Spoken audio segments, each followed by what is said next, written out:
ಮೂಡುಬಿದ್ರೆ ಸಮೀಪದ ಪುತ್ತಿಗೆ ಗ್ರಾಮ ಪಂಚಾಯತ್ ವ್ಯಾಪ್ತಿಯ ಹಂಸನಗರದಲ್ಲಿ ಕಾರ್ಯಾಚರಿಸುತ್ತಿದ್ದ ಕ್ಲೀನ್ ಅಂಡ್ ಕ್ರಿಸ್ಟ್ ಎಂಬ ಹೆಸರಿನ ಲಾಂಡ್ರಿಗೆ ಪುತ್ತಿಗೆ ಗ್ರಾಮ ಪಂಚಾಯತ್ ಸೋಮವಾರ ಬೀಗ ಮುದ್ರೆ ಹಾಕಿದೆ.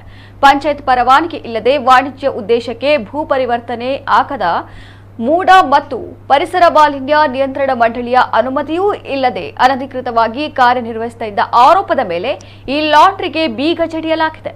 ಈ ಲಾಂಡ್ರಿ ಘಟಕದಿಂದ ಪರಿಸರ ಮಾಲಿನ್ಯ ಉಂಟಾಗುತ್ತಿದೆ ಎಂದು ಹಂಸನಗರದ ನಿವಾಸಿಗಳು 2024 ಡಿಸೆಂಬರ್ ತಿಂಗಳಲ್ಲಿ ಪಂಚಾಯತ್ಗೆ ದೂರನ್ನು ನೀಡಿದ್ದರು. ಈ ಬಗ್ಗೆ ಸ್ಥಳೀಯಾಡಳಿತವು ಲಾಂಡ್ರಿ ಫ್ಯಾಕ್ಟರಿಗೆ 2024 ಡಿಸೆಂಬರ್ 13ರಂದು ಬೀಗ ಮುದ್ರೆ ಹಾಕುವ ಆದೇಶ ಜಾರಿ ಮಾಡಿತ್ತು.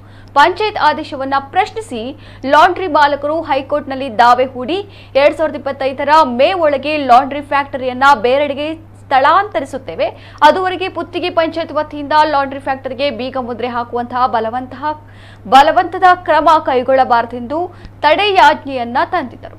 ಇದೀಗ ತಡೆಯಾಜ್ಞೆ ಅವಧಿ ಮುಗಿದಿದ್ದರೂ ಲಾಂಡ್ರಿ ಫ್ಯಾಕ್ಟರಿಯನ್ನ ಸ್ಥಳಾಂತರಿಸಲು ಯಾವುದೇ ಕ್ರಮ ಕೈಗೊಳ್ಳದ ಕಾರಣ ಸಾರ್ವಜನಿಕರು ಪಂಚಾಯತ್ಗೆ ದೂರು ಸಲ್ಲಿಸಿ ಕ್ರಮ ಕೈಗೊಳ್ಳದಿದ್ದಲ್ಲಿ ಅಹೋರಾತ್ರಿ ಧರಣಿ ನಡೆಸುವುದಾಗಿ ಎಚ್ಚರಿಕೆ ನೀಡಿದ್ದರು.